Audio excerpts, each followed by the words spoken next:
Welcome back, everyone. In this video, I'll demonstrate the next two steps in hypothesis testing. So step 3 involves collecting data and computing our test statistic. Go ahead and take a look at this Z formula on the right-hand side. As a reminder, it's a Z formula that we're going to use for our sample. Our sample mean minus the mean of the population divided by the standard error is the test statistic that we're going to be talking about. And what we're going to do is we're going to compare our sample mean to the population mean using this Z-score, so we can determine where our sample would lie in the distribution of sample means, all those possible means coming from a population.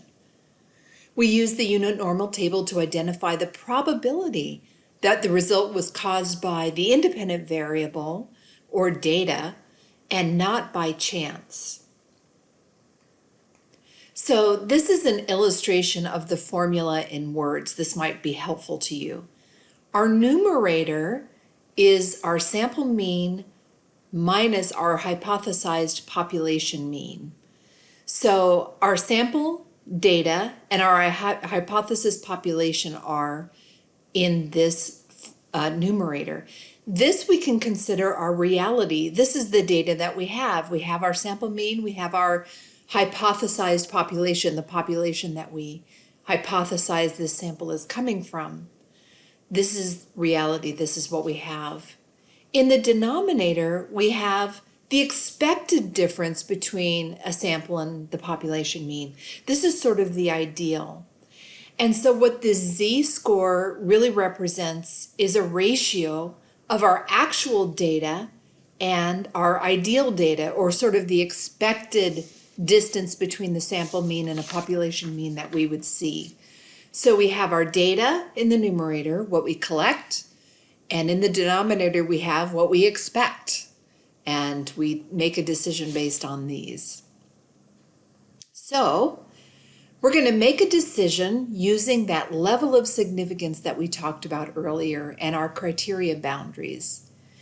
If our sample mean is close to the population mean, meaning there's a high probability of finding our sample mean in the distribution of sample means, we failed to reject the null hypothesis, meaning that null is true.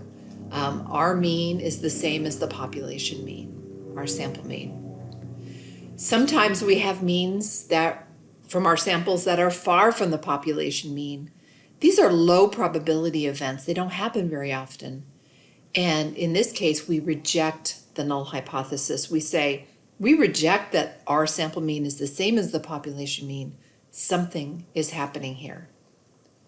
So this is an illustration that will help us to kind of see this a little bit more. I've shaded out the areas of our preset alpha of 0.05, meaning I have 0.025 in the left tail and 0.025 in the right tail. These are our critical regions. They happen to correspond to Z-scores of plus or minus 1.96.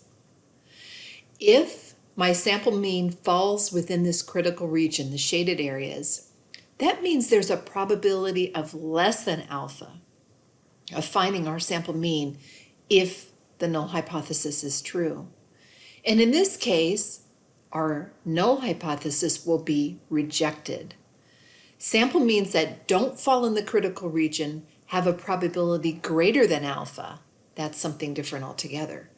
So if our sample mean falls within this shaded area, we're going to reject the null hypothesis.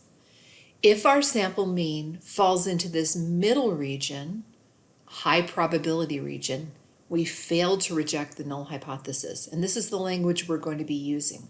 We're going to talk about either rejecting the null hypothesis or failing to reject the null hypothesis.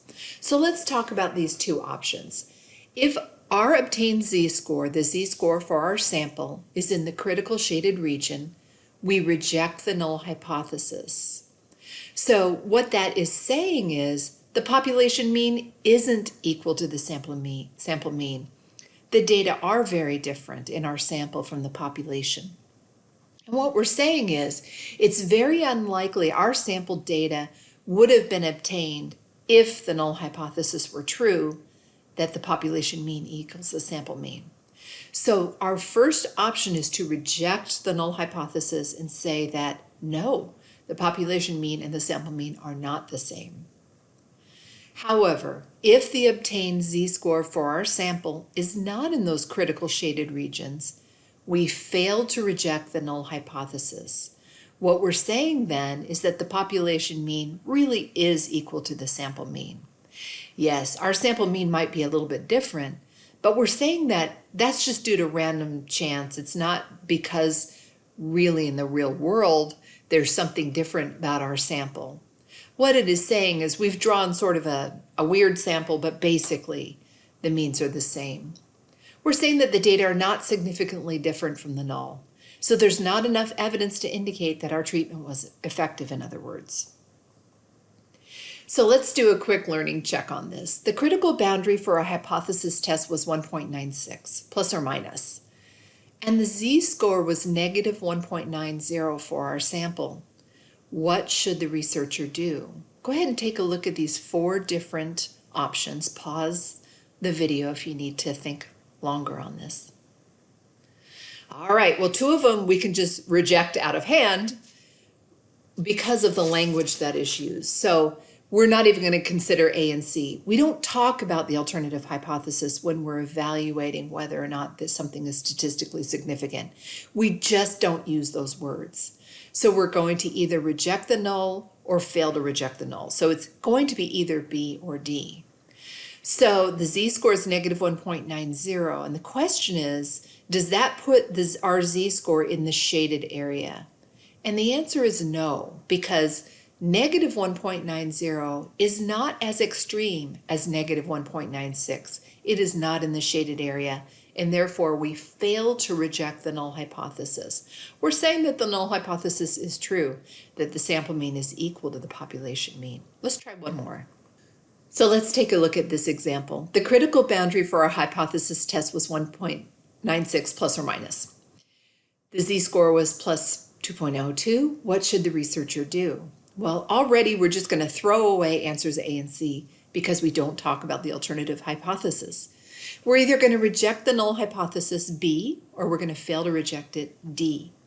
So I'm looking and I'm seeing that our z-score is positive at plus 2.02, so I'm going to evaluate next to plus 1.96, our critical value.